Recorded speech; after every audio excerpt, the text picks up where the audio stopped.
ಈ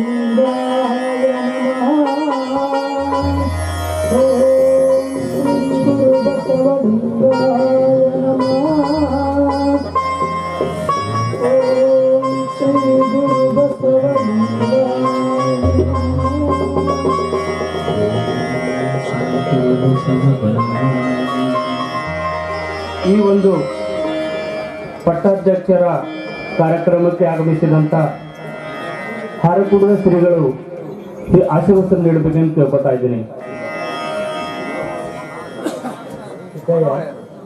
ಇಂದಿನಿಂದ ನೀನು ಸಿದ್ದೇಶ್ವರನಾಗಿರು, ಭಕ್ತ ಜನ ಪರಿಪಾಲನೆಗೈಯುವ ಜಂಗಮ ಶ್ರೇಷ್ಠನಾಗಿರು. ನೀನು ಪೂಜಾ ಪಾಠಗಳೊಂದಿಗೆ ಪಂಚಪುರದಲ್ಲಿ ಸ್ವಯಂ ಜ್ಯೋತಿಯಾಗಿ ಬೆಳಗಿ ಈ ಶರಣರ ನಾಡಿನ ಯಡಿಯೂರಿನ ವೀರಂ ಪರಂಪರೆಯನ್ನು ಬೆಳೆದು. ಇದೇ ನನ್ನ ಆಶೀರ್ವಾದ.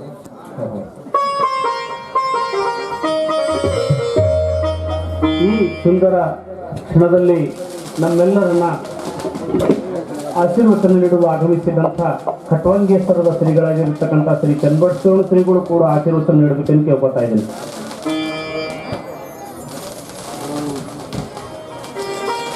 ಸಿದ್ದಯ್ಯ, ನೀನು ಇಂದಿನಿಂದ ವಿರಕ್ತ ಮಠದ ಮರಿ. ವಿರಕ್ತ ಎಂದರೆ ಸಂಸಾರವನ್ನು ಬಿಟ್ಟು ಎಲ್ಲ ಸುಖ ಭೋಗಗಳನ್ನು ತೊರೆದು ಈ ರುದ್ರೂರಿನ ಮಠದ ಕೀರ್ತಿಯನ್ನಾಗಿ ಬೆಳಗಿಸು. ಇದೇ ನನ್ನ ಆಶೀರ್ವಾದ. ನಮ್ಮ ಊರಿನ ಹಿರಿಮಠದ ಶಾಂತಮಲ್ಲ ಶಿವಾಚಾರ್ಯರು ಕೂಡ ಆಶೀರ್ವಚನ ನೀಡಬೇಕೆಂದು ಕೇಳ್ಕೊತಾ ಇದ್ದೇನೆ. ಸಿದ್ದಯ್ಯ, ಇಂದಿಗೆ ನನ್ನ ಅಂತರಂಗದ ತಳಮಳ ಹಿಂಗಿತ್ತು. ಗುರುವನ್ನು ಮುಟ್ಟಿ ಗುರುವಾಗಿರುವ ನೀನು ತೋಟದ ಸಿದ್ಧಲಿಂಗನ ಕೀರ್ತಿಯನ್ನು ಚಿರಸ್ಥಾಯಿಗೊಳಿಸು. ಇದೇ ನನ್ನ ಆಶೀರ್ವಾದ.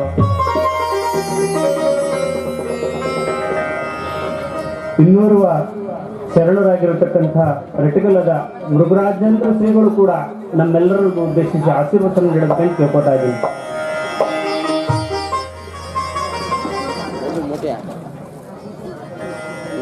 ಸಿದ್ದಯ್ಯ, ಇದು ನಿನಗೆ ಪರಮ ಪವಿತ್ರವಾದ ಕರ್ಣ ಮಂತ್ರವನ್ನು ಉಪದೇಶಿಸುತ್ತೇನೆ. ಮೊದಲು ನಾವು ಲಿಂಗಾಂಗ ಸಾಮರಸ್ಯವನ್ನು ತಿಳಿಸಬೇಕು. ಗುರು ತನ್ನ ಚಿಕ್ಕಳೆಯನ್ನೇ ಅವನ ಮಸ್ತಕದಲ್ಲಿ ನೆಲೆಗೊಳಿಸುತ್ತಾನೆ. ಇದನ್ನು ವೀರಶೈವರು ಶಕ್ತಿಪೀಠ ಎಂದು ಕರೆಯುತ್ತಾರೆ. ಇಲ್ಲಿಂದ ಮುಂದೆ ಅಂಗಕರಣಗಳೆಲ್ಲ ಲಿಂಗಕರಣಗಳಾಗುತ್ತವೆ. ಹುಟ್ಟಿದಾಗ ಆದ ದೀಕ್ಷೆ ಅದು ಸಮಯ ದೀಕ್ಷೆ, ಅದುವೇ ಲಿಂಗಧಾರಣೆಯ ದೀಕ್ಷೆ. 8ನೆಯ ವಯಸ್ಸಿನಲ್ಲಿ ನಿನಗೆ ದೀಕ್ಷೆ ಆಗಿದೆ, ಅದು ಸಾಧಕ ದೀಕ್ಷೆ. ಈಗ ನೆರವೇರುವುದು ಮಹಾದೀಕ್ಷೆ. ಸಿದ್ದಯ್ಯ, ಇಂದಿನಿಂದ ನೀನು ವ್ಯಕ್ತಿ ಅಲ್ಲ, ಜಂಗಮ ವ್ಯವಸ್ಥೆಯಲ್ಲಿ ನಿಂತು ಜಗತ್ತನ್ನೇ ಉದ್ಧರಿಸುವ ಮಹಾಶಕ್ತಿ. ಜಡತ್ವದಿಂದ ಮೇಲೆದ್ದು ಭಕ್ತರನ್ನು ಉದ್ಧರಿಸಬೇಕು. ಲೌಕಿಕನ್ನು ತೊರೆದು ಅಲೌಕಿಕನ್ನು ಎತ್ತಿ ಹಿಡಿಯಬೇಕು. ಶಿವಾಯ ನಮ ಎಂಬ ಪಂಚಾಕ್ಷರವೇ ನಿನಗಿನ್ನು ತಾರಕ ಮಂತ್ರ. ಸಿದ್ಧಲಿಂಗಾಯ ನಮ ಎಂದರೂ ಸರಿ. ತಥಾಸ್ತು.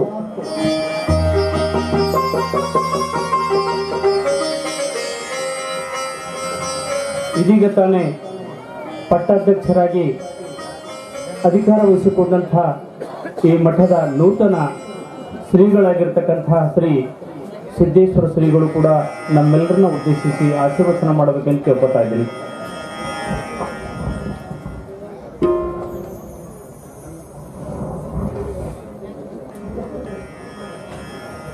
ಮೊದಲಿಗೆ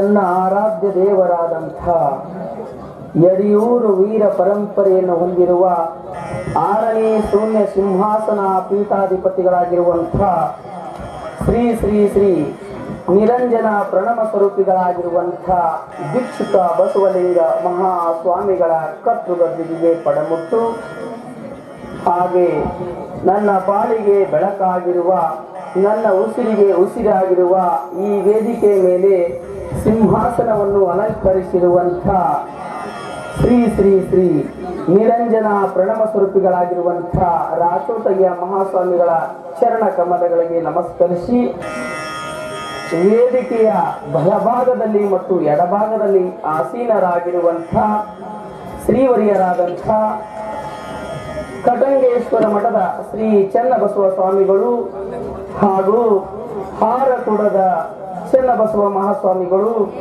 ಹಾಗೂ ಮುರುಘರಾಜೇಂದ್ರ ಮಹಾಸ್ವಾಮಿಗಳು ಹಾಗೂ ಗುರುಕುಲ ಮಠದ ಶಾಂತಮಲ್ಲ ಶಿವಾಚಾರ್ಯರಿಗೂ ಎಲ್ಲ ಶ್ರೀವರಿಯರಿಗೂ ವಂದಿಸಿ, ಈ ವೇದಿಕೆಯ ಮೇಲೆ ಆಸೀನರಾಗಿರುವಂತ ಹಿರಿಯ ಗಣ್ಯ ವ್ಯಕ್ತಿಗಳು, ಮುಂಭಾಗದಲ್ಲಿ ಕುಳಿತಿರುವ ಸದ್ಭಕ್ತರು, ಮಾತೆಯರು, ಗುರು ಹಿರಿಯರು ಹಾಗೂ ಪಂಚಪುರದ ಭಕ್ತರು, ಸುತ್ತಮುತ್ತಲಿನ ಎಲ್ಲ ಸದ್ಭಕ್ತರಲ್ಲಿ ಶರಣಾರ್ಥಿಗಳು.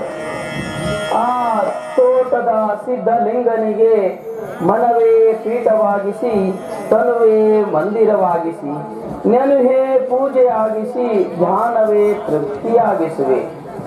ಈ ತೋಟದ ಸಿದ್ಧಲಿಂಗನ ಭಿಕ್ಷುಕ ಬಸವಲಿಂಗನ ಮಠಕ್ಕೆ ಇಂದಿನಿಂದ ಪೀಠಾಧಿಪತಿ ಸ್ಥಾನವನ್ನು ಅಲಂಕರಿಸಿರುವ ನಾನು ಸದಾ ಭಕ್ತರ ಹೃದಯದಲ್ಲಿ ಕಷ್ಟ ಕಾರ್ಪಣ್ಯದಲ್ಲಿ ಭಾಗಿಯಾಗಿ ಅವರ ಯೋಗ ಜೀವನದಲ್ಲಿ, ಸಾಧನೆಯಲ್ಲಿ, ಸನ್ಮಾರ್ಗದಲ್ಲಿ, ಧರ್ಮದ ಹಾದಿಯಲ್ಲಿ ಕೊಂಡೊಯ್ಯುವಂಥ ಪ್ರಯತ್ನವನ್ನು ಮಾಡುತ್ತಾ ಆ ತೋಟದ ಸಿದ್ಧಲಿಂಗನ ಅವಿರಳ ಮಹಾ ಬೆಳಗಿನೊಳಗೆ ಮುಳುಗಿ ನಾನೆಂಬುದೇ ಮರೆಯುವೆ, ನಾನೆಂಬುದೇ ಮರೆಯುವೆ. ಶ್ರೀ ತೋಟದ ಸಿದ್ಧಲಿಂಗೇಶ್ವರ ಮಹಾರಾಜ್ ಕಿ ಜೈ, ಶ್ರೀ ಹಾರಕೂಡು ಚನ್ನಬಸವೇಶ್ವರ ಮಹಾರಾಜ್ ಕಿ ಜೈ, ಶ್ರೀ ಭಟವಂಗೇಶ್ವರ ಚನ್ನಬಸವೇಶ್ವರ ಮಹಾರಾಜ್ ಕಿ ಜೈ, ಭಟಕಲ್ಲದ ಶ್ರೀ ಮೃಗರಾಜೇಂದ್ರ ಮಹಾರಾಜ್ ಕಿ ಜೈ, ಶಾಂತವಲ್ಲ ಶಿವಾಚಾರ್ಯ ಮಹಾರಾಜ್ ಕಿ ಜೈ, ಜೈ ಬಸವೇಶ್ವರ ಮಹಾರಾಜ್ ಕಿ ಜೈ.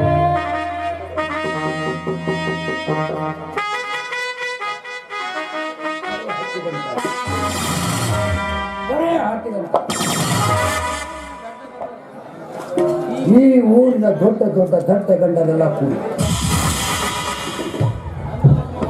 ನನ್ನದೊಂದು ಮಾತು ಕೇಳದೆ ಅದ್ದೂರಿಯಾಗಿ ಭಾರೀ ಸಂಭ್ರಮದೊಂದಿಗೆ ಸಿದ್ದಯ್ಯನ ಪಟ್ಟಾಭಿಷೇಕ ನೆರವೇರಿಸಿಯೇ ಬಿಟ್ಟರು.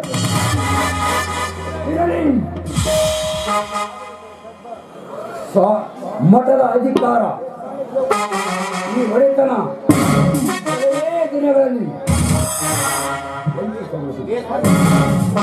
ದೇಶಪಾಂಡೆಯಲ್ಲಿ ದಟ್ಟ ಅಂತ ತಿಳಿದಿದ್ದೀರಾ?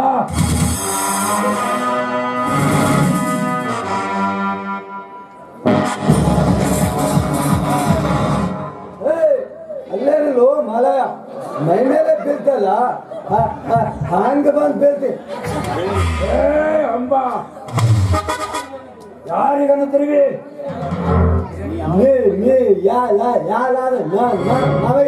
ಮೈ ಮೇಲೆ ಬೀಳ್ತಿಲ್ಲ, ಜೋಗನಾಯ್ ಬಂದ ಗತಿ. ಮುಂಡೆ ಮಗನ ನಾಯಿ ಅನ್ನುವೇನು ಗೊತ್ತೇನು? ಸರ್ದಾರ ಹೌದೇ ಏನ್ ಹಂಗ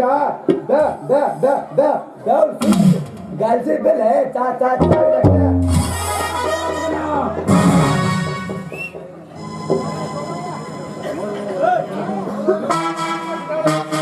ಎದುರಾಡಿದೇನು? ನಾನು ಯಾರು ಗೊತ್ತೇನು? ಸಾವಿರ ಎಕರೆ ಸರ್ದಾರ. ಹ್ಯಾಂಗ ಮಾತಾಡ್ಬೇಕ್ಲೇ? ಬಾಯಿ ಮುತ್ರಲೇ ಬುದಿ ಚಂದ ಮಗಳೇ. ಏನ್ ಗಂಟು ಬಿದ್ದಿರಿ ಬೀಜ?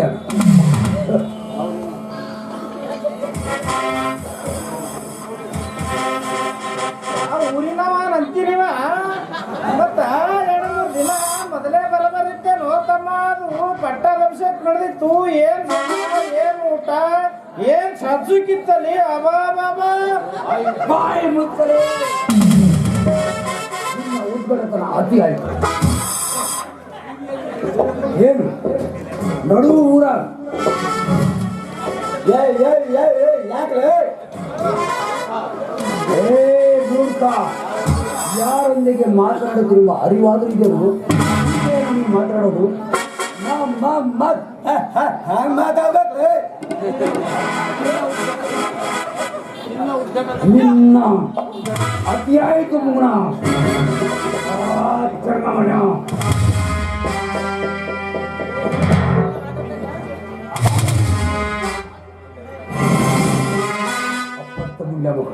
ಏನ್ ಗಂಟು ಬಿದ್ದಿದ್ದಾಗ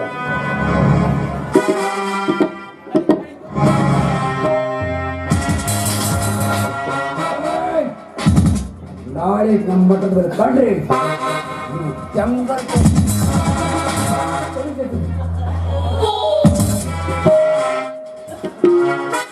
ಆಯ್ತಲೇ ಶರಣಯ್ಯ ನಡಿ ಪೀಡ ಹೋಯ್ತು ಮುಂದಿನ ಹೊತ್ತಾಗ್ತದೆ ನದಿಲೇ ಗುಂದೆ ನದಿ ನದಿ ಹೋಗಿ ನದಿ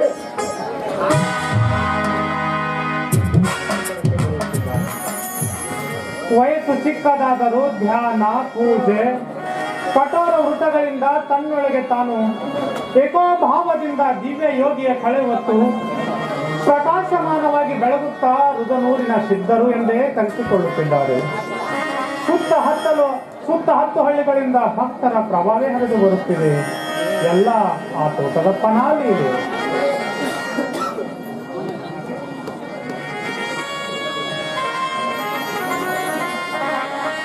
ಶಿವಾಚಾರ್ಯವೇ, ಓ ಸೋಮಯ್ಯ, ಶರಣಾರ್ಥಿ. ಇದೇನು ಅವಸರವಾಗದೆಲ್ಲಿಗೆ ಹೊರಟಂತಿದೆಯಲ್ಲ? ಹೌದು ಶಿವಾಚಾರ್ಯವೇ, ಸಿದ್ದಯ್ಯ ಈಗ ಗುಡಿಯಲ್ಲಿಯೇ ಹೆಚ್ಚಾಗಿ ಕಾಲ ಕಳೆಯುತ್ತಿದ್ದಾನೆ. ಊಟ ಒಯ್ದು ಕೊಟ್ಟರೆ ಉಂಡರೆ ಉಂಡ, ಇಲ್ಲವಾದರೆ ಇಲ್ಲ. ಸಿದ್ದಯ್ಯ ವೇಳೆಗೆ ಸರಿಯಾಗಿ ಊಟ ಮಾಡಬೇಕಪ್ಪ ಅಂದರೆ ಈ ದೇಹಕ್ಕೆ ಸುಖವನ್ನು ಕಲ್ಪಿಸಬಾರದು, ಅದು ಜಂಗಮ ಲಕ್ಷಣವಲ್ಲ ಎಂದು ಸಿದ್ಧ ಹೇಳುತ್ತಾನೆ ಎಂದಲ್ಲ ಏನೇನೋ ಹೇಳುತ್ತಾನೆ. ಸೋಮಯ್ಯ, ನಮಗೊಂದು ಆಲೋಚನೆ ಬರುತ್ತಿದೆ. ಸಿದ್ದಯ್ಯನನ್ನ ವಿದ್ಯಾಭ್ಯಾಸಕ್ಕಾಗಿ ಸುಲೇಪೇಟದ ಪಟ್ಮಂಗೇಶ್ವರ ಶ್ರೀ ಚನ್ನಬಸವ ಸ್ವಾಮಿಗಳ ಹತ್ತಿರ ಕಳಿಸಿದರೆ ಹೇಗೆ? ಅವನ ಆಧ್ಯಾತ್ಮಿಕ ಸಾಧನೆಗೆ ವಿದ್ಯೆಯ ಸಂಸ್ಕಾರ ಅವಶ್ಯಕತೆವಾದುದಲ್ಲವೇ? ಹೌದು, ಅವನ ವಿದ್ಯಾಭ್ಯಾಸದ ಬಗ್ಗೆ ನಮಗೂ ಚಿಂತೆ ಇದೆ. ಆದರೆ ರಾಚೋಟಯ್ಯನವರು ಅನಾರೋಗ್ಯದಿಂದಿರುವ ಈ ಸಂದರ್ಭದಲ್ಲಿ ಹೌದು, ರಾಚೋಟಯ್ಯನವರ ದೇಹ ಸ್ಥಿತಿ ತುಂಬಾ ಚಿಂತಾಜನಕವಾಗಿದೆ. ಅವರು ದಿನ ದಿನಕ್ಕೆ ಕ್ಷೀಣವಾಗುತ್ತಿದ್ದಾರೆ. ಹಾಗೆಂದು ನಾವು ಸಿದ್ದಯ್ಯನಿಗೆ ಯೋಗ್ಯ ಶಿಕ್ಷಣ ಕೊಡುವಲ್ಲಿ, ಯೋಗ್ಯವಾದ ಮಾರ್ಗದರ್ಶನ ತೋರುವಲ್ಲಿ ನಿರ್ಲಕ್ಷಿಸಬಾರದು. ಈ ವಿಷಯವನ್ನು ಕೆಲ ದಿನಗಳ ನಂತರ ವಿಚಾರಿಸುವುದೇ ಒಳಿತೆಂದು ನನಗನಿಸುತ್ತದೆ. ಏಕೆಂದರೆ ರಾಚೋಟಯ್ಯನವರು ಅನಾರೋಗ್ಯದಿಂದ ಹಾಸಿಗೆಳೆದಿರುವ ಈ ಸಂದರ್ಭದಲ್ಲಿ ಮಠವನ್ನು ಹಾಗೆಯೇ ಬಿಟ್ಟು ಹೋದರೂ ಎಂದೆನ್ನೂ ಹಾಗೆ ಆಗಬಾರದು ಅಲ್ಲವೇ? ಹೌದೌದು, ನೀವು ಹೇಳುವುದು ಸರಿಯಾಗಿದೆ. ರಾಚೋಟಯ್ಯನವರು ಅಂತಿಮ ದಿನಗಳೆನಿಸುತ್ತಿರುವಾಗ ಸಿದ್ದಯ್ಯ ಅವರ ಹತ್ತಿರವಿದ್ದು ಮಠದ ಆಗು ಹೋಗುಗಳನ್ನು ನೋಡಿಕೊಂಡು ಹೋಗುವುದೇ ಸರಿಯಾದದ್ದು. ಶಿವಾಚಾರ್ಯ, ಈ ವಿಷಯ ಕೆಲ ದಿನಗಳ ನಂತರ ವಿಚಾರಿಸೋಣ. ನಾನೀಗ ಮಠದ ಕಡೆಗೆ ಹೋಗಿ ಶ್ರೀಗಳ ಆರೋಗ್ಯವನ್ನು ವಿಚಾರಿಸಿಕೊಂಡು ಬರುತ್ತೇನೆ. ಯಪ್ಪ ಸೋಮ್ಯಪ್ಪ, ತಾವು ಇಲ್ಲೇ ಇದ್ದೀರೇನ್ರಿ? ಬಡ ನಡ್ರಿ, ರಾತ್ರಿ ಅರ್ಧ ತಾಸಿಂದ ತಿನ್ಪಾದ ಸೇರ್ಬೇಕಂತ್ರಿ.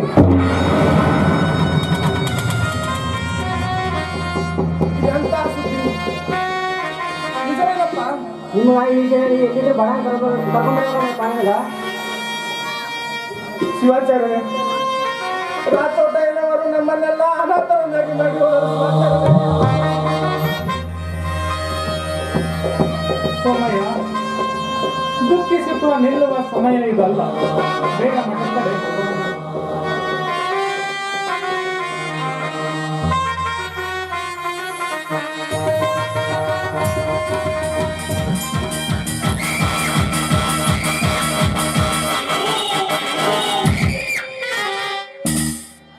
ಅಂತೂ ನನ್ನ ತಂತ್ರಕ್ಕೆ ಅತಂತ್ರವಾಗಿದ್ದ ರಾಚೋಟಯ್ಯ ಸ್ವಾಮಿ ಇವನ ಪಾದ ಸೇರಿ ನನ್ನ ದಾರಿ ಸುಗಮಗೊಳಿಸಿದೆ.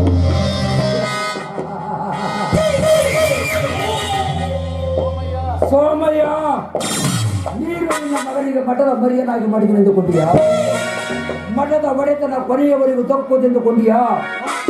ನೋಡುತ್ತಿರು, ಕೆಲವೇ ದಿನಗಳಲ್ಲಿ ಮಠದ ಅಧಿಕಾರದಿಂದ ವಂಚಿತಗೊಳಿಸಿಬಿಡುವೆ.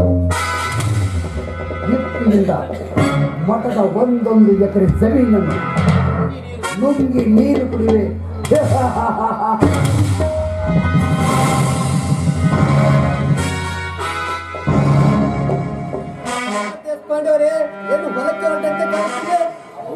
ಹೌದು, ನೀವು ಹೊರದ ಕಡೆಯಿಂದ ಬರುವಂತಿದೆ. ಹೌದು ದೇಶಪಾಂಡೆಯವರೇ, ಹಾಳು ಮಾಡಿದ್ದು ಹಾಳು ಅನ್ನೋದಿಲ್ಲವೇ?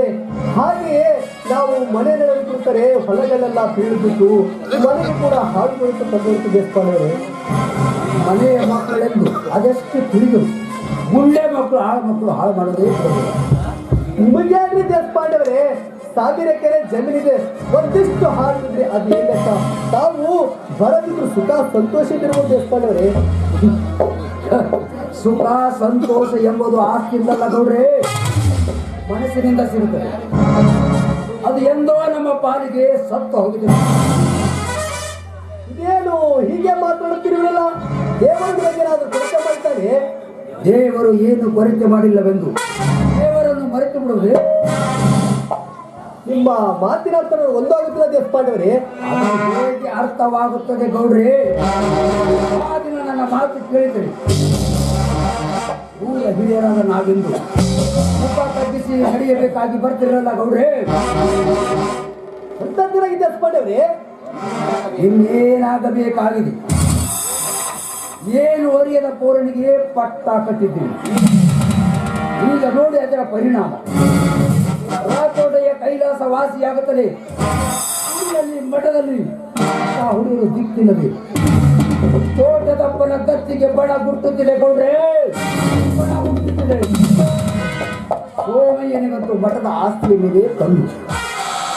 ಇಲ್ಲಿಗೆ ಬಂದು ಹೋಗುವ ಭಕ್ತರು ಅದೇನು ಆಡಿಕೊಟ್ಟಿದ್ದಾರೆ ಗೊತ್ತಿಲ್ಲ. ಯಾರ ಮಾತುಗಳನ್ನು ಕೇಳಿಕೊಂಡು ಹೀಗೆ ಆಡ್ತೀರಿ ದೇಶಪಾಂಡವರೇ? ನೀವು ಸಿದ್ದಯ್ಯಪ್ಪ ಮಠದ ಉತ್ತರಾಧಿಕಾರಿ ಬಂದಾಗಿನಿಂದ ಭತ್ತಕ್ಕೆ ತಲೆ ಬಂದಿದೆ. ಅವರು ತಮ್ಮ ಆಚಾರ ಕ್ರಿಯೆಗಳಿಂದ ಸಿದ್ದಯ್ಯಪ್ಪ ಭಕ್ತಾದಿಗಳಿಗೆ ಸಿದ್ಧರಾಗಿದ್ದಾರೆ. ಹೀಗಿದ್ದು ಅವರ ಬಗ್ಗೆ ಹೀಗೇಕೆ ಆಡುತ್ತೀರಿ ಎಂದು ನನಗೆ ತಿಳಿಯದಾಗಿ ದೇಶಪಾಂಡವರೇ. ನಮ್ಮ ನಿಮ್ಮಂತ ದೊಡ್ಡ ದೊಡ್ಡ ದಂಡರು ಇರೋದ್ರಿಂದಲೇ ಸೋಮಯ್ಯನಂತರು ಕಣ್ಣಲ್ಲಿ ಮಣ್ಣೆಲ್ಸುತ್ತಿದ್ದಾರೆ. ಕೇಳಿರೋದೇ, ಸೋಮಯ್ಯ ತುಂಬ ಅಪಾಯಕಾರಿ ಮನುಷ್ಯ. ಪುರಾಣ ಹೇಳುವುದರೊಂದಿಗೆ ಸುಳ್ಳತ ವಿದ್ಯೆಯನ್ನೂ ಕಲಿತಿದ್ದಾನೆ.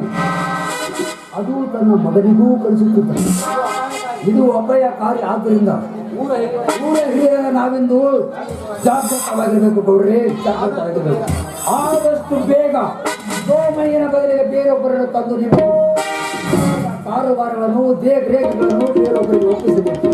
ಇಲ್ಲವಾದಲ್ಲಿ ಮಠದ ಆಸ್ತಿ ಹೆಸರಿಲ್ಲದಂತಾಗುತ್ತದೆ ಗೌಡ್ರೆ.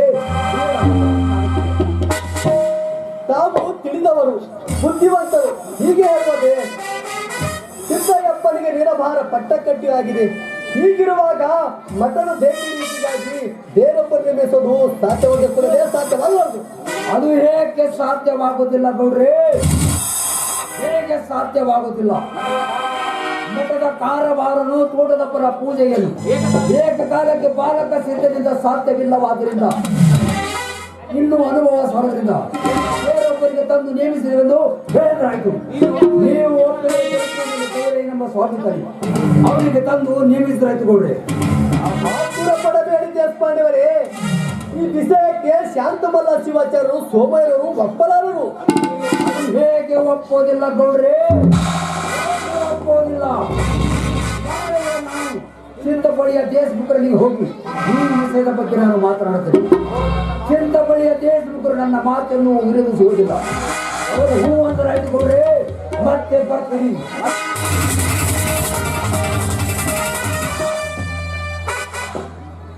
ಇದು ಯಾಕೆ ಈ ದೇಶಪಾಂಡವರು ಬುದ್ಧಿಯನ್ನು ಕಳೆದುಕೊಳ್ಳುತ್ತಿದ್ದಾರೆ? ಎಲ್ಲರನ್ನು ತಮ್ಮ ತೆರೆಯಲ್ಲಿ ತುಂಬಿಕೊಂಡು ವಿಪರೀತವಾಗಿ ವರ್ತಿಸುತ್ತಾರೆ.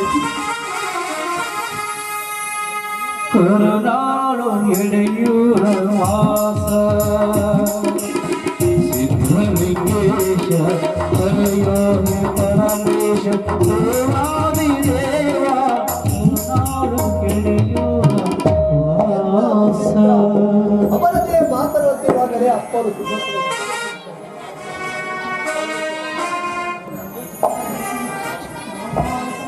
ಅಪ್ಪವರೇ, ತಾವು ಈ ಉರಿ ಬಿಸಿಲಲ್ಲಿ ಅದೆಲ್ಲಿಂದ ಬರುತ್ತಿರುವಂತಿದೆ? ಸಿದ್ಧನಿಗೆ ಪ್ರಸಂಗ ಊದುಬತ್ತಿ ಕಾಯಿತು ಅಳ್ಳಬೇಕಾಗಿತ್ತು. ಅದಕ್ಕೆ ಕ್ರೀಡಂತೆ ಹೋಗಿದ್ದ. ಅಪ್ಪವರೇ, ತಾವು ಈ ಉರಿ ಬಿಸಿಲಲ್ಲಿ ನಡೆದುಕೊಂಡು ಹೋಗೋದೆ ನನಗೆ ಹೇಳಿದ್ರೆ ತರಿಸಿಕೊಟ್ಟಿದ್ದೆ ಅಪ್ಪವರೇ. ಸಿದ್ಧನಿಗೆ ತನಗೆ ಬೇಕಾದದ್ದನ್ನು ತಾನೇ ಮಾಡಿಕೊಡುತ್ತಾರೆ. ತನಗೆ ತಾನಾಗಬೇಕೆಂಬ ಹಠ.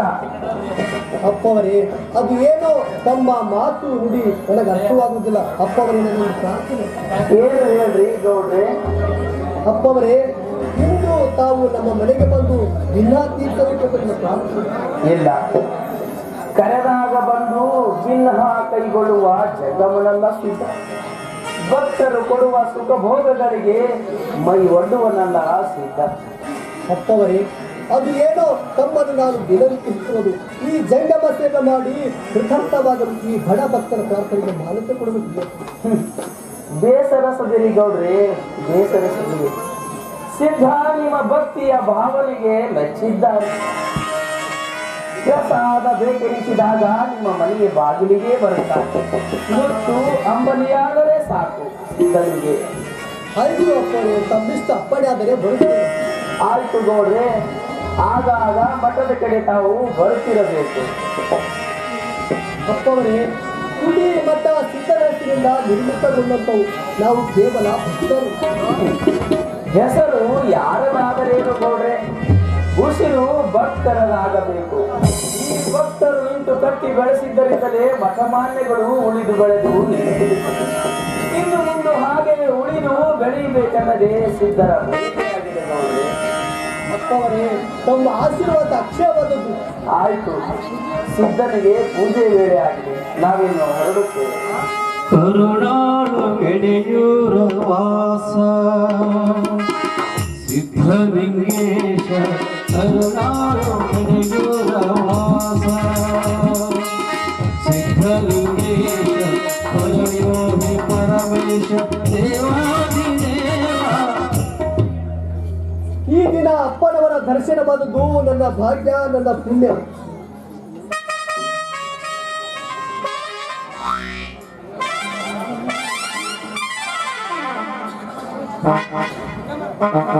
ನಿರಂಜನ್ ಕರೆದಿದ್ದು ಕೇಳಿಸಲಿಲ್ಲವೇ? ಕೈ ಕಾಲಿ ಇಲ್ಲ ಮುಂದೆ ಹೋಗ. ಅಲಕ್ ನಿರಂಜನ್, ಮತ್ತೊಂದರ್ನಾಥ್, ಭೋಲೆನಾಥ್, ಈ ಚಂದ್ರನಾಥನಿಗೆ ದೀಕ್ಷೆಯನ್ನು ನೀಡದೆ ಕಳಿಸಿದರೆ ಏನಾಗುತ್ತೆ ಗೊತ್ತೇಕೆ? ಏನಂದ ದೇವಸ ಅದು ಮುತ್ಯ? ಮುತ್ಯ ನಾವು ಇನ್ನೂ ಅಲ್ಲಿ ತನಕ ಮುತ್ತಿಲ್ಲ ಸುಂದರಿ. ಅಲ್ಲದೆ ನಿಮ್ಮ ಕಣ್ಣಿಗೆ ನಾವು ವಯಸ್ಸಾದ ಮುದುಕರ ಹಾಗೆ ಕಾಣಿಸ್ತೀವಿ. ನೋಡು, ಸರಿಯಾಗಿ ನೋಡು, ಈ ನಿನ್ನ ಎರಡು ಕಣ್ಣು ಬಿಟ್ಟು ನೋಡು. ನಾವು 12 ವರ್ಷ ಹಿಮಾಲಯ ಪರ್ವತದಲ್ಲಿ ಕಾಲು ಕೆಳಗೆ ಮಾಡಿ ತಲೆ ಮೇಲೆ ಮಾಡಿ, ಅಲ್ಲಲ್ಲ ಅಂದ್ರೆ ಉಲ್ಟಾ ಸ್ವಾಮಿ, ತಲೆ ಕೆಳಗೆ ಮಾಡಿ ಕಾಲು ಮೇಲೆ ಮಾಡಿ ಘೋರ ತಪಸ್ಸನ್ನು ಮಾಡಿ ಚಿರಯೌವನದ ವರ ಪಡೆದು ಮಚಂದ್ರನಾಥ್ ಭೋಲೆನಾಥರ ಪರಮಶಿಷ್ಯರಾಗಿ ಹಿಂದಾಗಿದ್ದು ಮುಂದಾಗುವ ವಿದ್ಯೆಯನ್ನು ಕರಗತ ಮಾಡಿಕೊಂಡು ಬಂದಿದ್ದೇವೆ. ಗೊತ್ತಾತ್ ಬಿಡ್ರಿ, ನಿಮ್ಮ ಗಡ್ಡ ಬೆಳೆದಿದ್ ನೋಡಿದ್ರೆ ಗೊತ್ತಾಗ ಈಗ ನೀವು ಎಷ್ಟು ಅಂತ. ಹಿಂಗೇನ್ರಿ ಅಪ್ಪ, ಹಂಗಾದ್ರೆ ಎಲ್ಲ ಛೀ ಛೀ ಛೀ, ಈ ಅಪ್ಪ ಎನ್ನುವ ಅಪತ್ಯ ಶಬ್ದ ನಮಗೆ ಆಗಿ ಬರೋದು ಸುಂದರಿ. ಹಂಗಂದ್ರೆ ಏನ್ರಿ? ನಾವಿನ್ನೂ ಅಪ್ಪನೇ ಆಗಿಲ್ಲ. ಅಂದ್ರೆ ನೀವು ಸಾಧು ಬ್ರಹ್ಮಚಾರಿ ಏನ್ರಿಪ್ಪ? ಹೌದು, ನಾವು ಸೋಗಿನ ಸಾಧು ಸ್ವಾಮಿ ನಿತ್ಯಾನಂದನವರಂತೆ ಬಳಸಿದ ಬ್ರಹ್ಮಚಾರಿಯು ಕೂಡ. ಚೆನ್ನನ ಹೆಂಡತಿ ಚೆನ್ನಿ. ಓ, ನೀವು ನಿತ್ಯಾನಂದ ತಮ್ಮನ ಸ್ವಾಮಿ? ಅಲ್ಲ, ಚೆನ್ನಿ ಅನ್ನಕತ್ತಿರ ಹೆಸರು ನಿಮ್ಗೆ ಹೆಂಗ ಗೊತ್ತಾಯ್ತು ಸ್ವಾಮಿ? ನನ್ನ ಗಂಡ ಬೆಂಕಿ ಹತ್ಲಿ. ನಿನ್ನ ಹೆಸರು ಚೆನ್ನಿ, ನಿನ್ನ ಗಂಡನ ಹೆಸರು ಚೆನ್ನ. ಚಂದವ್ವ ಚೆನ್ನನ ಒಬ್ಬನೇ ತಮ್ಮ ಬಳಗದಗಿಂದ ಒಳಗೆ ಇರ್ಲಿ ಅಂತ ಈ ಚಂಡಿ ಚಾಮುಂಡಿ ಅಂತ ಚೆನ್ನನ ಕೊಳ್ಳೆಗೆ ಕಟ್ಟಿ ಕಷ್ಟದಲ್ಲಿ ದೂಡಿದ್ದಾರೆ ತಮ್ಮನಿಗೆ. ಲೇ ಸಾಧು, ಇನ್ನೇನ್ ಬಾಯ್ ಬಿಟ್ರೆ ಹೇಳೋಣ, ಇನ್ನು ಏನೇನ್ ಹೇಳ್ತಿ ಅಂತ. ದೇವಿ, ನೀನು ಹೀಗೆ ಸಿಟ್ಟಿಗೆ ಬಂದರೆ ನಾವು ಹಿಂದಿನದು ಮುಂದಿನದು ಹೇಗೆ ನೋಡಿ ಹೇಳಕತ್ತು? ಹಸ್ತ ತೋರಿಸು. ಯವನವಲ್ಲ ನನ್ನ ಆಚಿಕೆ, ನಾ ಇನ್ನು ಯಾವ ಕೈಗೂ ಕೊಟ್ಟಿಲ್ಲ. ನಾವು ನಿಮ್ಮವನೇ, ಕಾಸ ನಿಮ್ಮ ಮನೆಯವನನ್ನು ತಿಳಿದು ಕೈ ಕೊಡು ಕೊಡು.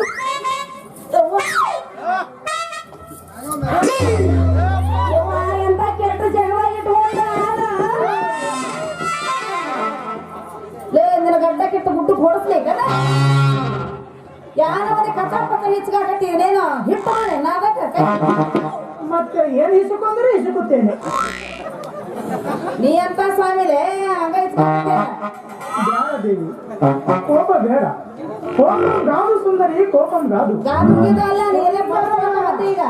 ಅತಿ ಸುಂದರ ಈ ನಿನ್ನ ರೂಪ ಲೇಪ ಮಂದಿರ.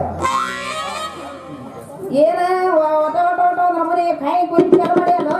ನೀ ಎಲ್ಲೇ ಬಡಿಸುವ ಬಂದಿ ಅನ್ಸತ್ತು ಒಂದು ಕೈ ತೋರ್ಸ ಬಿಡ್ಲಿ ನಂಗಾರ ಅಲ್ಲ ಲೋ ಪೋಲಿ ಪೋಲ ಪುಲ್ಲ ಪುಲ್ಲ ಪುಲ್ಲ ಅಂತ ಚಾಲು ಮಾಡಿ ಏನದ ಅದೇ ಮಕ್ಕಳ ಗೆರಿಲೋಪ ಅಂದ್ರೆ ಅದರ ಮಕ್ಕಳ ಕರೆನ ಇಲ್ಲೇನ ಮಾಡುವುದೇನು ಬೇಡ ಸುಂದರಿ ಮಾಡುವುದು ನಾ ಯಾಕೆ ಮಾಡ್ದೆ? ನಾ ಹೇಳುತ್ತೇನೆ ಕೇಳು ಸುಂದರಿ. ಸತಿಪತಿಗಳ ಗೆರೆಗಳು ಒಂದಕ್ಕೊಂದು ತಳಕು ಬಿದ್ದಿವೆ. ತಳಕು ಬಿದ್ದು ಹೊರಳಾಡುತ್ತಿವೆ. ಅದರ ನಡುವೆ ಒಂದು ಗೆರೆ ಅಡ್ಡ ಬಂದಿದೆ ಸುಂದರಿ. ಅಯ್ಯೋ ಅದು ಅಡ್ಡ ಸಿಕ್ಕೊಂತೆ ನೀವ್ ಹೇಳೋ ಮಾತಂದ್ರೆ ಅಡ್ಡ ಸುಕ್ಕೊಂಡು ಅರಮನೆ ಮಾಡಕತ್ತೀನ್ರಿ ಅಡ್ಡ ಬಂದಿದೆ. ಅದಲ್ಲದೆ ಕಂಟಕವಾಗಿದೆ. ಅದರಿಂದ ನಿನ್ನ ಗಂಡನಿಗೆ ಸಂಕಟವಾಗಿದೆ. ಅದಲ್ಲದೆ ನಿನ್ನ ಮೇಲೆ ಸಂಶಯ ಕೊಡುತ್ತೇನೆ. ಅಂದ್ರೆ ಸಂಶಯ ಮಾಡಾಕ ಏನೋ ದಾರಿ ಬಿಟ್ಟಿನಿ ಏನ್ರಿ ಈಗ ಇಲ್ಲ, ಇದು ನಮ್ಮ ಗಂಟು ಬಿದ್ದಿರುವುದೊಂದು ಈ ಅಡ್ಡಗೆ ಹೇಳ್ತಿದೆ ಸುಂದರಿ, ನಮಗೆ ಹೇಳುತ್ತಿದೆ. ಹೌದ್ರಿ ಗಂಟು ಬಿದ್ದ ಅನ್ನಕ್ಕೆ ದೇಶಪಾಂಡೆ ಅನ್ನೋ ಕಣ್ಣು ಹಾಕ್ಯನ್ರಿ ಈ ಸುದ್ದಿ ನಿನ್ನ ಗಂಡನಿಗೆ ಗೊತ್ತಿಲ್ಲವೇ? ಸೂಕ್ಷ್ಮಾಗಿ ಹೇಳೀನಿ ಆದ್ರ ಆ ದೇಶಪಾಂಡೆ ಏನ್ ಮಾಡ್ತಾನ ಗೊತ್ತನು ಗೂಡಿ ಹಂಗ ಕಾಲಕ್ಕೆ ಎದುರ್ತಾನ ಗೂಳಿ ಹಾಕಿರಿಂದ ಯಾಕಿರ್ತಾರ? ಮತ್ತೆ ರಾತ್ರಿ ಮನೆ ಬರ್ತೀನಿ ಗಾದಿ ಮೆತ್ತಗ ರೆಡಿ ಮಾಡು ಅಂತ ಹೇಳೋಣ ಅಯ್ಯಪ್ಪೋ, ಹಿಂದೂ ಅಂದವ.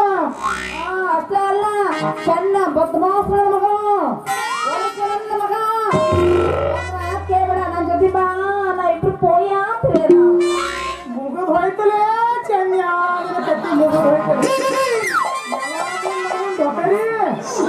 ಮಾಡ್ಕೊಂಡು ಚೆನ್ಯ ಬದ್ಮಾಸ್ ಅಂತ ಎಷ್ಟು ಸ್ವಚ್ಛ ಹೇಳ್ತೀವಿ. ಅಂದ್ರೆ ನೀವು ಗಂಡನು ಕೈ ಕೊಟ್ಟು ತೆಲೆಯಲ್ಲಿ ಪೆಟ್ಟು ಕೊಟ್ಟು ಓಡಾಡ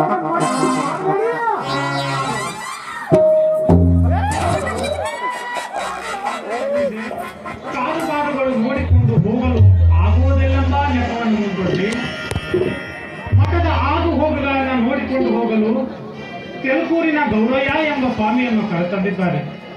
ಪಾಪ ಸೋಮಯ್ಯ ದಿಕ್ಕು ಕಾಣದೆ ಕಂಗೆಟ್ಟು ಕುಳಿತಿದ್ದಾರೆ. ಇದೆಲ್ಲ ಯಾಕೆ ಹೀಗಾಯಿತು ಎಂಬ ಕೊರಗಿನಲ್ಲಿ ಅನಾರೋಗ್ಯ ಪೀಡಿತರೂ ಆಗಿದ್ದಾರೆ.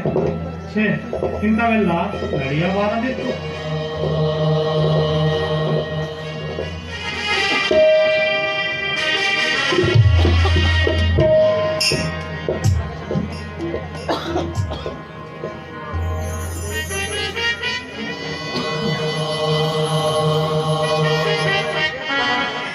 ಶರಣ ಓ ಸೋಮಯ್ಯ, ಶರಣು ಶರಣಾರ್ಥಿ.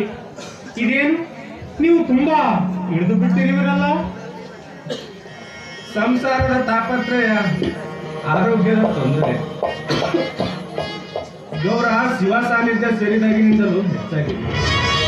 ಅಲ್ಲದೆ ವಯಸ್ಸು ಕೂಡ ಆಯ್ತಲ್ಲ ಶಿವಾಚಾರ್ಯರೇ. ಸೋಮಯ್ಯ, ನಿಮ್ಮ ಅಂತರಂಗದಲ್ಲಿ ಹುದುಗಿಕೊಂಡಿರುವ ವೇದನೆಯನ್ನು ನಾವು ಬಲ್ಲೆವು. ಮಠದಿಂದ ದೂರವಾದಿವಲ್ಲ ಎಂದು ಕೊರಗುತ್ತಿದ್ದಿರಲ್ವೇ? ಶಿವಾಚಾರ್ಯರೇ, ಮಠದ ಅಧಿಕಾರವನ್ನು ಎಂದು ಬಯಸಿದವರಲ್ಲ. ಅದಕ್ಕಾಗಿ ಕಚ್ಚಡುವ ಅಗತ್ಯವೂ ಕಾಣುತ್ತಿಲ್ಲ. ಆದರೆ ಚಿತ್ತಯ್ಯನ ಮುಂದಿನ ಭವಿಷ್ಯದ ಚಿಂತೆಯು ನಮ್ಮನ್ನು ಚಿತೆಯ ಕಡೆಗೆ ಕೊಂಡೊಯ್ಯುತ್ತಿದೆ. ಶಿವಾಚಾರ್ಯರೇ, ಚಿತೆಯ ಕಡೆಗೆ ಕೊಂಡೊಯ್ಯುತ್ತಿದೆ. ಛೇ, ನೀವು ಹೀಗೆಲ್ಲ ಹೇಳಬಾರದು ಸೋಮಯ್ಯ. ಮಾನವನ ಪ್ರತಿಯೊಂದು ಕಾರ್ಯಚಟುವಟಿಕೆಗಳಲ್ಲಿಯೂ ಅಸೂಯೆ, ಈರ್ಷೆ ಕಾಣಿಸುತ್ತಲೇ ಇರುತ್ತದೆ. ಆದರೆ ಇದು ಎಲ್ಲಿ ಇರಬಾರದೋ ಅಲ್ಲಿ ಕಾಣಿಸಿಕೊಂಡು ನಾಶಕ್ಕೆ ಕಾರಣವಾಗುತ್ತಿದೆ. ತಾವು ಎದೆಗುಂದದೆ ಸಮಾಧಾನವಾಗಿರಿ. ನಾನು ಚಿಂತಪಳ್ಳಿ ದೇಶಮುಖರಲ್ಲಿಗೆ ಈ ವಿಷಯ ತಿಳಿಸುತ್ತೇನೆ. ಅವರಲ್ಲಿಯೂ ಹೋಗಿ ಬಂದಿದ್ದಾಯಿತು. ಸಿದ್ದಯ್ಯ ಇನ್ನು ಬಾಲಕನಿದ್ದಾನೆ. ಸದ್ಯ ಗೌರಯ್ಯನೇ ಮುಂದುವರಿಲಿ ಎಂದರು. ಈಗೇನು ಮಾಡುವುದು ಶಿವಾಚಾರ್ಯರೇ? ತೋಟದಪ್ಪನ ಪೂಜೆ ಕೈ ತಪ್ಪಿ ಹೋಯ್ತಲ್ಲ ಎಂದು ಸಿದ್ದಯ್ಯ ಸದಾ ಕೊಡುತ್ತಿದ್ದಾರೆ. ಮಾನಸಿಕವಾಗಿ ಕುಂದಿ ಸದಾ ಕಲ್ಲಿನಾಗೆ ಕುಳಿತಿರುತ್ತಾನೆ.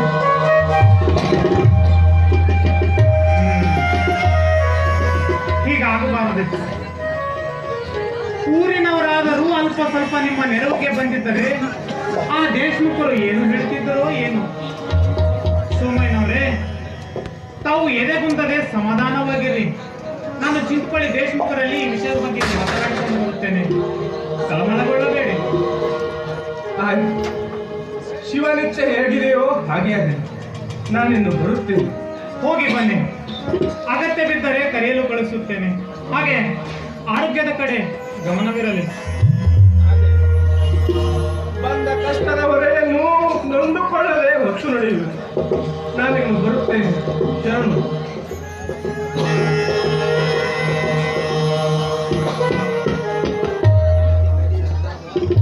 ನಾವು ನಿರೀಕ್ಷಿಸೂ ಇರಲಿಲ್ಲ, ಆಲೋಚಿಸೂ ಇರಲಿಲ್ಲ.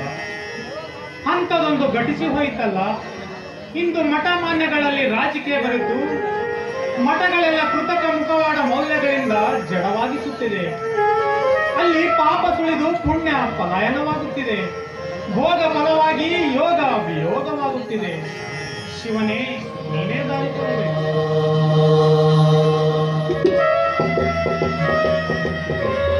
ಆತಂಕಗೊಳ್ಳುತ್ತಿದೆ. ಇದು ಮುಂದೊಗಬಹುದಾದ ಎಂಥ ತಿಳುಗೇಡಿ. ಇಲ್ಲದೊಂದು ಕಲ್ಪಿಸಿಕೊಂಡು ವಿಚಾರ ಮಾಡಿಕೊಳ್ಳುತ್ತಿದ್ದೇನೆ ಈ ಮನಸ್ಸನ್ನು.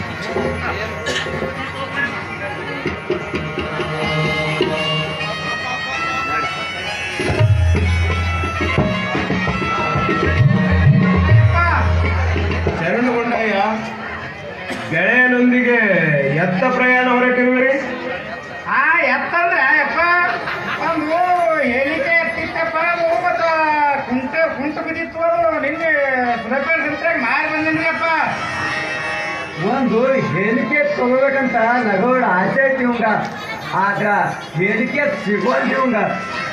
ಅಪ್ಪ ಈ ಮೊದಲ ಏನಾರ ಅಂದ್ರೂ ಕಿವಾಗ ಹಾಕೋಬೇಡ್ರಿ.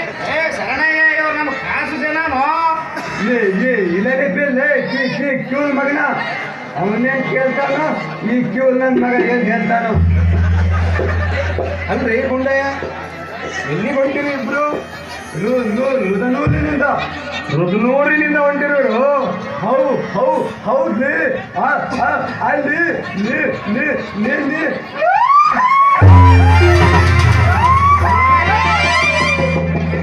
ರೀ, ಏನಾಯ್ತು? ಯಾಕೆ ಅಳತ್ತಿರುವಿರಲ್ಲ? ನಮಗದ ಚಾಮಿ. ಮತ್ತೆ ಯಾರಿಗೇನಾಯ್ತು? ಬಾಯಿ ಬಿಟ್ಟು ಹೇಳಬಾರ್ದೇನೋ? ನುದನೂರಿನ ಚೋಮಯ್ಯ ಪುರಾಣಿಕು ಚೂಲಪಾದ.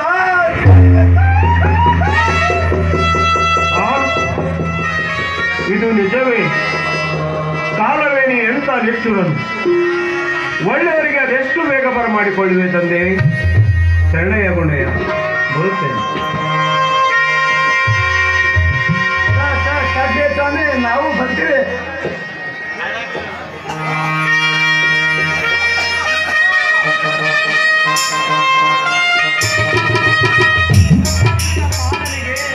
ವಿದ್ಯೆಯ ಸಂಸ್ಕಾರ ಅವಶ್ಯಕತೆವಾದುದಲ್ಲವೇ? ಅಣ್ಣ ತೋಟಯ್ಯನಿಗೆ ಹೇಳಿ ವಿದ್ಯಾಭ್ಯಾಸಕ್ಕಾಗಿ ಸುಲಭೇಟಕ್ಕೆ ಕಳಿಸಿಕೊಡುವ ವ್ಯವಸ್ಥೆಯಾದರೂ ಮಾಡಬೇಕು.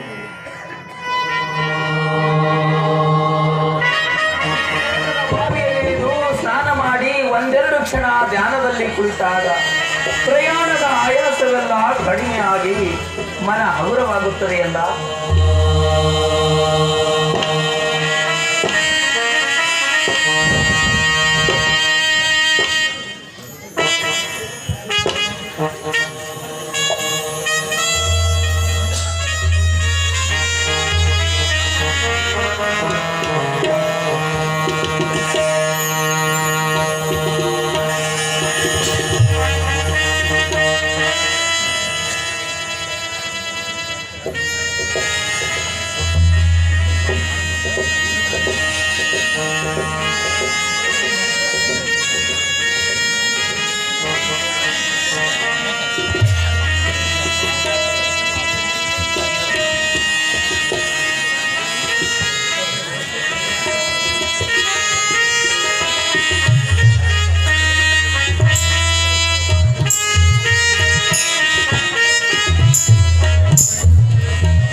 सिद्धलिंगाय नमः। ॐ सिद्धलिंगाय नमः। ॐ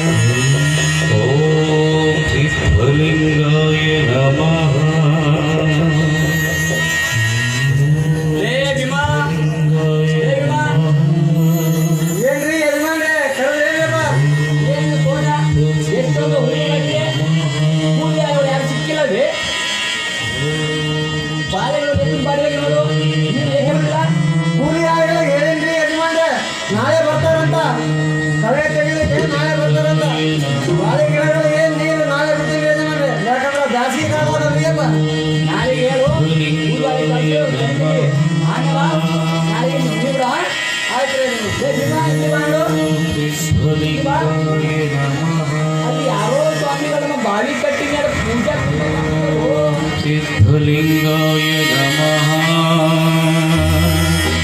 ಓಂ ಸಿದ್ಧಲಿಂಗಾಯ ನಮಃ.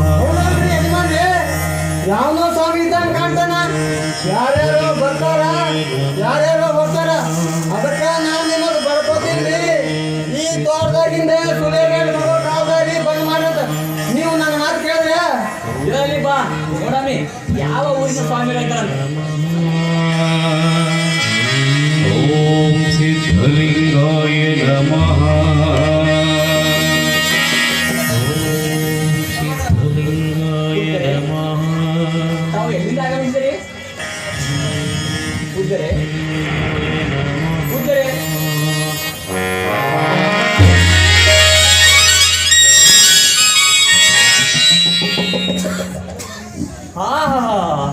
ಅದು ಎಂತ ಶಿವಕಳೆ ಮಿಂಚುತ್ತಿದೆ ಮುಖದ ಮೇಲೆ. ಇವರು ಯಾರೋ ದೊಡ್ಡ ಸ್ವಾಮಿಗಳನ್ನ ಕಾಣ್ತಾರೆ.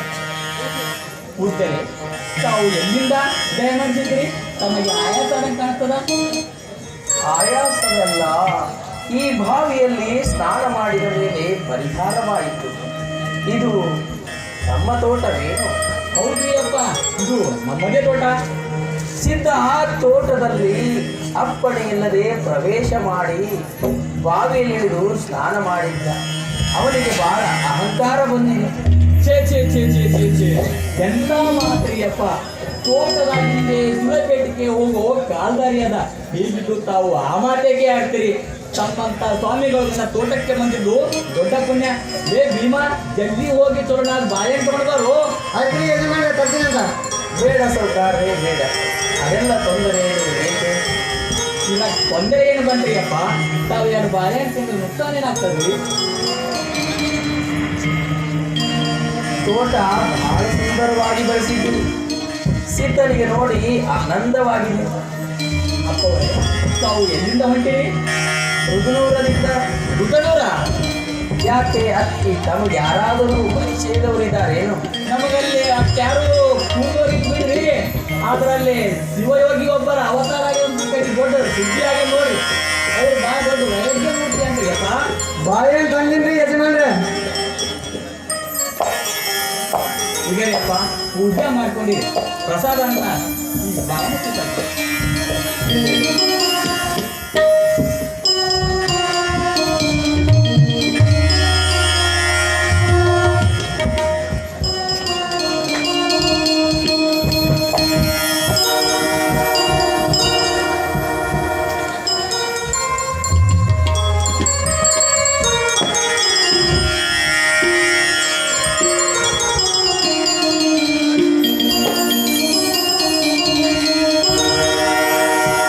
ನಿನ್ನ ನುಡಿಗಳು ನನಗೆ ವೇದದಂತೆ, ನಿನ್ನ ಸ್ಮರಣೆ ಶಿವನ ಮಂತ್ರದಂತೆ. ನಿಮಗೆ ಮಂಗಲ ಉಂಟು ಮಾಡಿ.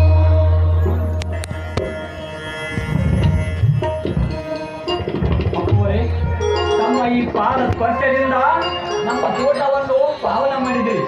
ನಮ್ಮ ಮನೆಗೆ ಬಂದು ಉದ್ಧಾರ ಮಾಡಿ ಈ ಬಡವನ ದಿನಕ್ಕೆ ಒಪ್ಪಿಕೊಡ್ರಿ ಅಪ್ಪ. ಬಿನ್ನನ್ನು ಒಪ್ಪಿಕೊಳ್ಳುತ್ತಾ ಸುಖ ಭೋಗಗಳಿಗೆ ಒಳಗಾಗುವುದು ಪತಿವಾದ ವೃತ್ತಕ್ಕೆ ಹೊರತಾದದ್ದು ಸೌಕಾರ್ಯ.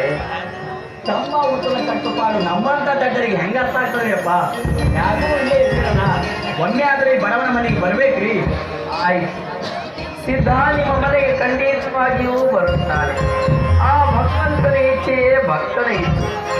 ತೋಟಯ್ಯ ದಾಟಿ ನೋಡುತ್ತಿರುವುದು ಮುಂದೆ ನಾನಿನ್ನು ಹೊರಡುತ್ತೇನೆ.